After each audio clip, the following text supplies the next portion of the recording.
Tokyo is one of my most favorite cities in the world.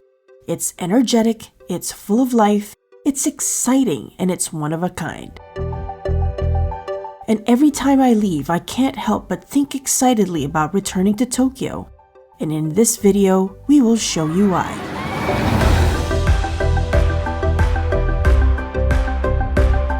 On this trip, we had 5 whole days to experience this amazing city. And even on our 3rd time here, it felt like we had just scratched the surface. Which is why we decided to make Tokyo a 2-part video series. There are endless amounts of things to do and see here. And in this video, Adrian and I can't wait to share with you our food recommendations, one-of-a-kind destinations that blew us away. And throughout the entire video, we will share important travel tips that you must know to make the most of your trip to Tokyo. And we will also share with you some things that we have done during our previous trips. They're too fun to not share.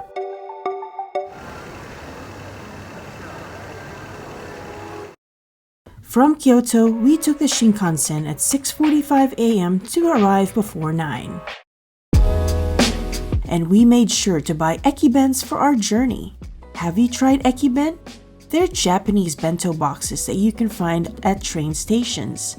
These delicious meals usually have rice, pickled veggies, fish, or meat, and they show off the different flavors and traditions of different regions. Now, I get asked a lot of questions about traveling on the Shinkansen, such as how did you travel with a lot of oversized luggage? And did you buy a JR pass? Stay until the end and I'll let you know how easy and cost-effective it was for us to travel on the Shinkansen, even with 3 gigantic suitcases that we had. Also, I'll let you know later in the video on how to get the best view of Mount Fuji on the Shinkansen. One of our favorite places in Tokyo is Akihabara, and we decided to make this our base during our trip here. Akihabara, also known as Electric Town, is one of the liveliest places in Tokyo. It's the main shopping district for anime, manga, electronics, and video games. It's also home to tons of arcades and department stores that are at least 10 stories tall. My son and I are both lovers of all things anime and we love arcades, so this was heaven for us.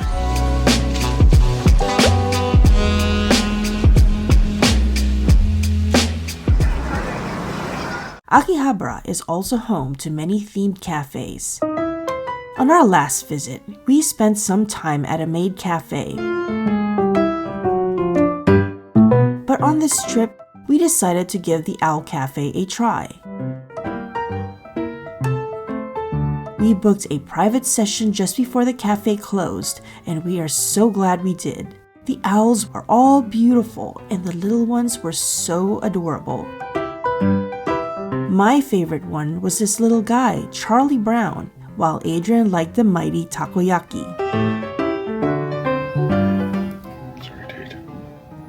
One thing to remember though, if you do decide to spend time here at the Owl Cafe, is that you have to be extremely quiet. Startling the owls is not a good idea, and we were told that owls will poop on you from time to time. And if you do get pooped on, it will bring you lots of luck. So, guess who got pooped on? Me! Now, let's see if that will really bring me luck. We'll share the link with you in the description if you're interested in going. Akihabara is extremely lively, and unless you're seeking peace and quiet, it's a great place for an evening stroll. It's vibrant. It's loud. This part of Tokyo is full of energy that could wear you down at some point. It's gonna open. But it's still so fun. So, what better way to end the day by eating some fresh taiyaki, tonkatsu, and a hot bowl of ramen for a nightcap. Oh, and big glasses of our favorite soda, melon ramune.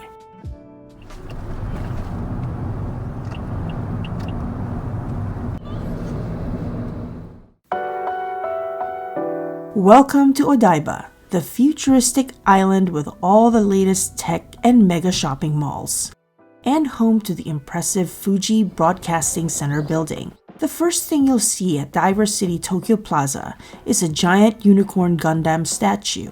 This life-size replica of the famous Gundam stands at an incredible 59 feet tall. On the hour, you'll see a small show, and you'll often get a throng of people wanting to take a look at this short but impressive display. In the mall itself, you will find a lot of retailers, including a Ghibli store and many restaurants.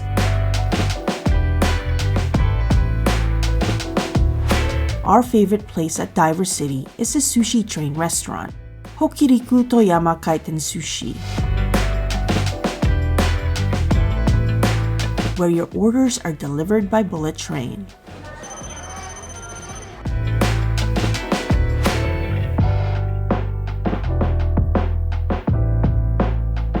And this fun candy floss and ice cream shop which we had discovered during our last trip to Tokyo. Odaiba is also a must-visit for breathtaking views of Tokyo. The Odaiba Seaside Park offers stunning views of Tokyo Bay. And on clear days, you can even catch a glimpse of Mount Fuji. Here, you'll also find Odaiba's Statue of Liberty, originally erected in 1998 as a temporary tribute to Japan's relationship with France. A few years ago, we rode go-karts on the Rainbow Bridge here in Odaiba. If you're up for a bit of an adventure, I highly recommend this activity. It was a lot of fun. However, to be able to do this activity, you must get an international driving permit. The gardens around Diver City are absolutely stunning in the spring. They come alive with vibrant fields of tulips and cherry blossoms.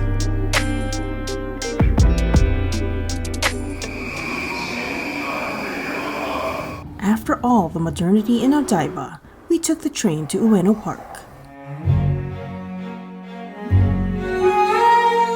one of Japan's most spacious public parks and home to many shrines and museums. Ueno Park is stunning all year round. However, the spring blossoms and autumn leaves make it special during certain times of the year. It's one of our favorite places for hanami, and just enjoying the tranquility in the midst of a bustling city. If you also like to observe your surroundings and people watch like we do, it's where we find the locals and some visitors enjoying themselves doing the coolest activities. Just look at these folks having so much fun just dancing.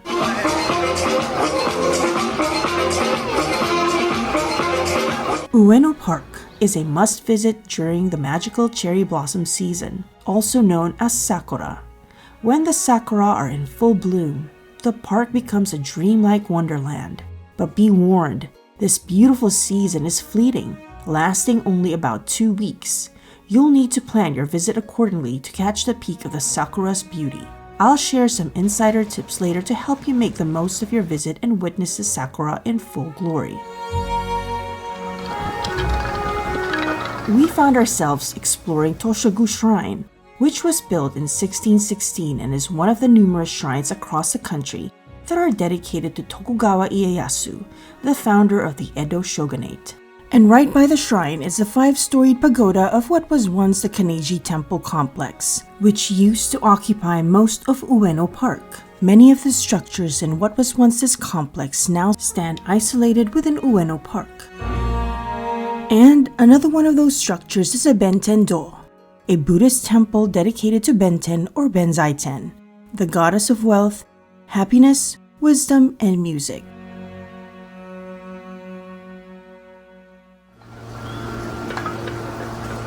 Here's a top tip. One of our Japanese hosts informed us that temples have opening and closing hours while shrines do not.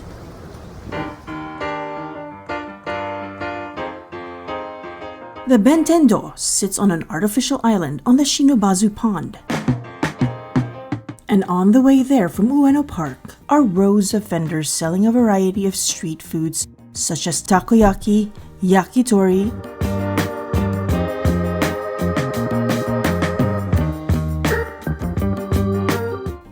this delicious cake filled with custard and cheese. They were so yummy, we kept going back for more.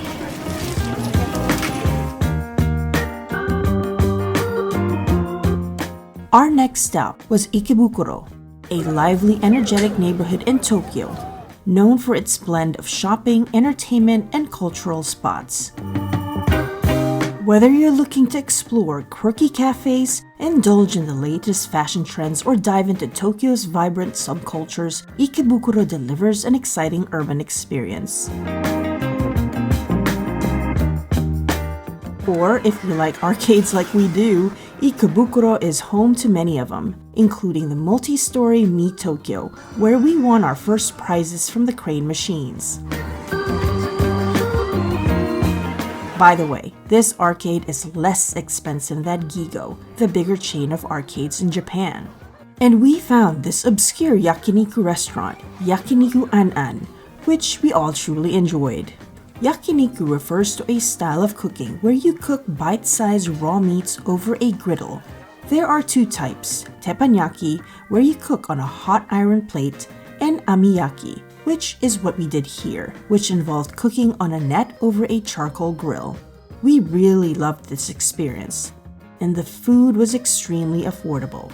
We ordered a lot of plates and sodas that night, and the entire meal only cost us $37. I highly recommend it, however, be warned that it does get very smoky in there, and you may leave the restaurant smelling strongly of smoke. Christmas isn't as widely celebrated in Japan. However, there are glimpses of the holiday season all over the city. This was our first time spending Christmas in Tokyo, and we had heard of the several illumination displays in the city, so we decided to end our evening by visiting the Illuminations at Tokyo Dome.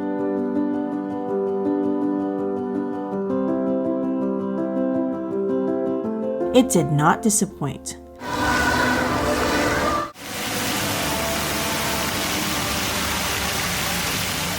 The Tokyo Dome is an indoor stadium that's home to the Yomiuri Giants baseball team. It's also a popular venue for many events.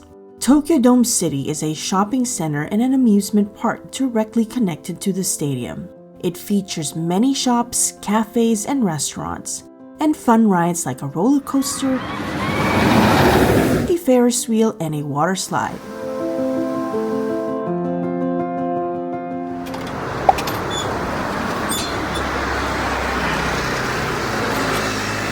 I like this.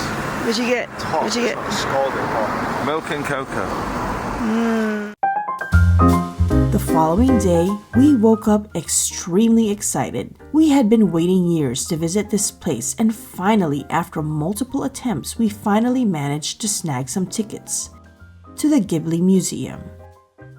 If you love Ghibli movies like we do, movies like Princess Mononoke, Spirited Away, and The Boy and the Heron, then you must visit the Ghibli Museum in Mitaka.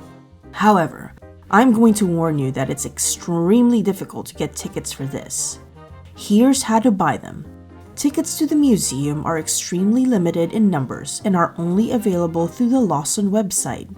You can only buy them from 10 a.m. Japan Standard Time on the 10th, the month before your intended visit. So, for example, you want to visit the museum on February 25th, you must buy your tickets on January 10th at 10 a.m. It's the only time you can do so. But here's an important tip.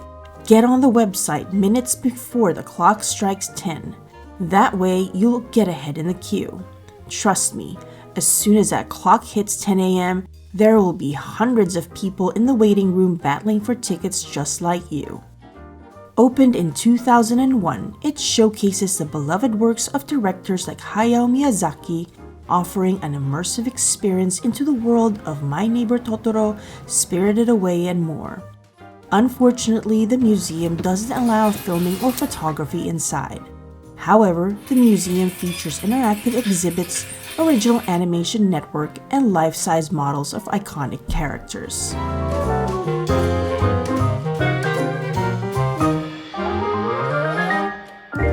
Without a doubt, a must-do if you enjoy Ghibli movies. On our way to the train station in Kichijoji, we spent some time at the beautiful and serene Inokashira Park. The park is an oasis in the midst of a hectic and bustling city like Tokyo, and an excellent place to enjoy a stroll and enjoy the vibrant colors in the autumn and the abundant blooms during sakura season. The Inokashira Benzai Ten shrine peeking through the trees was so serene and mesmerizing to look at.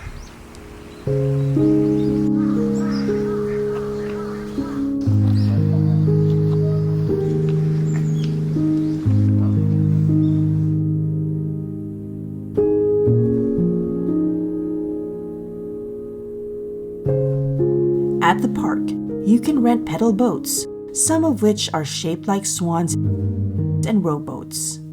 I desperately wanted to get on one, but Adrian reminded me that we unfortunately didn't have a lot of time to spare.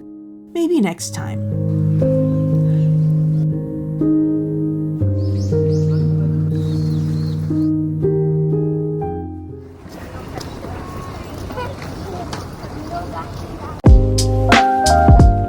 Not far from the park is the center of Kichijoji, another lively and vibrant neighborhood with cafes, shops, restaurants, and bars.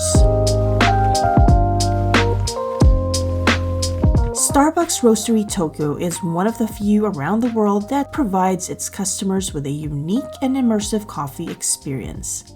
If you haven't been to one before, they also have them in Seattle and Chicago.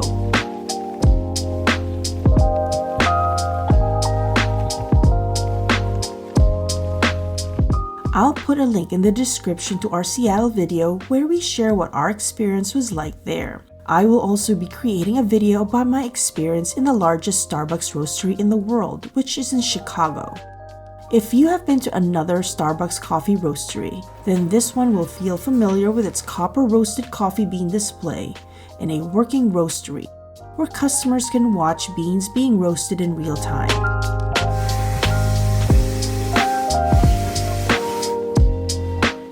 Beyond traditional coffee, the roastery offers exclusive drinks,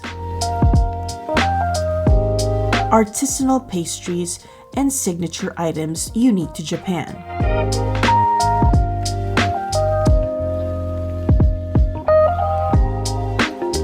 Starbucks roasteries also feature bars. I ordered a flight of espresso martinis that Adrian and I shared, and I have to admit that they were delicious, especially when combined with these delicious freshly baked pastries. But beyond the food and drinks was the lovely atmosphere, especially outside on a lovely sunny day. We really appreciate you following our travels. If you haven't already, please give us a thumbs up or subscribe to our channel for more helpful and awesome travel content. We really do appreciate it. And please do not hesitate to drop us a comment. We love hearing from you. Meiji Jingu, a serene Shinto shrine in Tokyo, honors Emperor Meiji and Empress Shokin. Amidst a lush forest, it offers a peaceful escape from the city.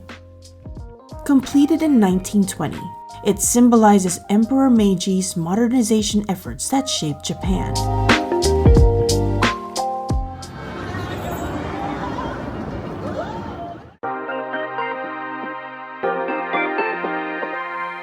Shibuya is a vibrant and iconic district in Tokyo,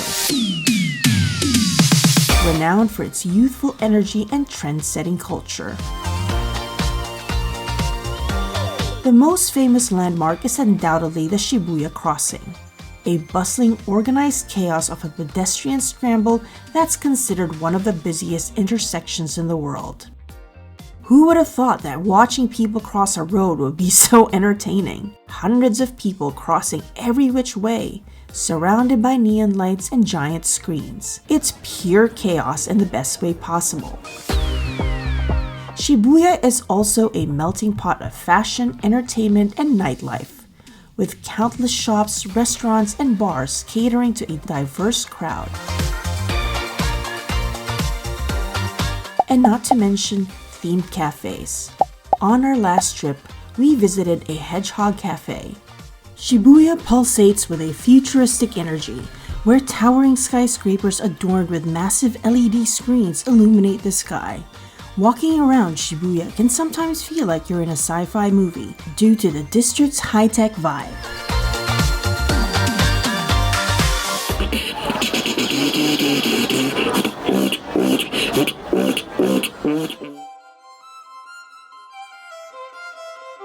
The highlight of our time in Shibuya was our visit to Shibuya Sky, a 360-degree open-air observation deck situated atop the rooftop of the Shibuya Scramble Square skyscraper.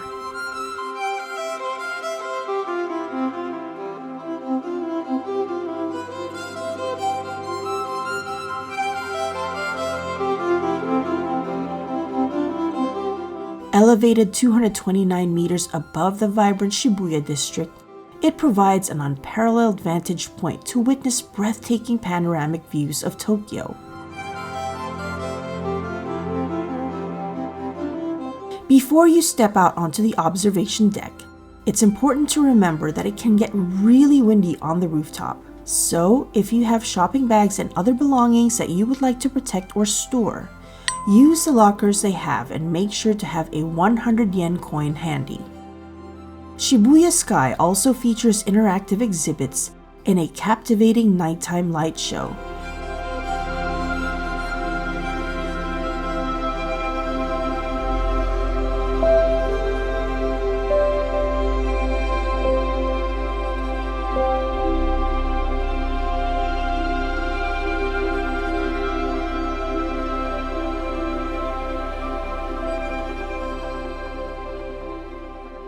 The best part of our visit to Shibuya Sky was definitely the 15 minutes we spent at the roof bar. For 5,500 yen per person, you can relax on one of the couches and enjoy 2 drinks and 2 snacks.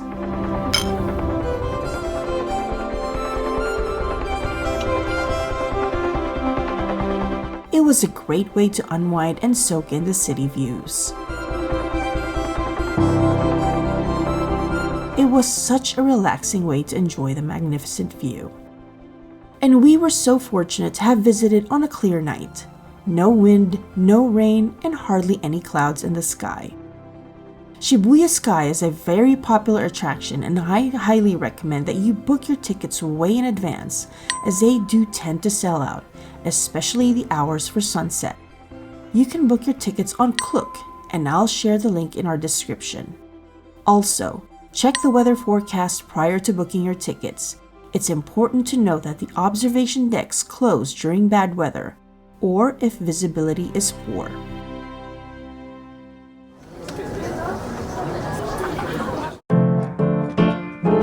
There are restaurants in the Shibuya Scramble building, but they do tend to get busy. We ended up having a delicious Chinese dinner at Ginza Astor.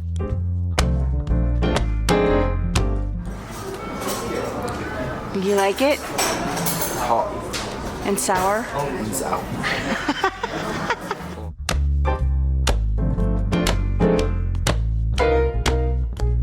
And a snack at the Starbucks within the Tsutaya bookstore. We love Japan so much, but if there's anything bad about it, it's the fact that we cannot stop eating whenever we are here. After a hearty meal at the Ginza Astor, we still made it a point to stop at a family mart to buy some snacks. In case you haven't heard, convenience stores, or kombini, as they are called here in Japan, are the best. The food they sell are delicious and very affordable. Every day and night, we always found ourselves in a Lawson, 7-Eleven, or a Family Mart. The following day, we traveled to Nagano to visit the Jihokudani Snow Monkey Park. And this is hands down one of the best, if not the best thing we did during our entire vacation here in Japan. If you'd like to know more about our day trip to Nagano, please click on the link in the description. And trust me, you won't want to miss this video. We guarantee that you will fall in love with the beautiful and smart snow monkeys. It was so fun watching them interact with the visitors and enjoying a warm bath in the onsen. So how did we spend Christmas Day in Tokyo? And why did it feel so unusual? We can't wait to show you in part 2 of this video series. We had such a fun and jam-packed Christmas day that we will never forget. And part 2 will have all the important travel tips that will help you make the most out of your trip to Tokyo. We hope you enjoyed this video. Click that like button if you did. And please don't forget to subscribe.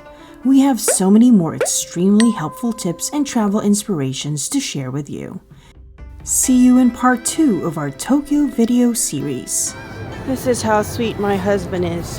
Whenever I'm tired, he carries my bag, and it doesn't matter if it's Hello Kitty or not.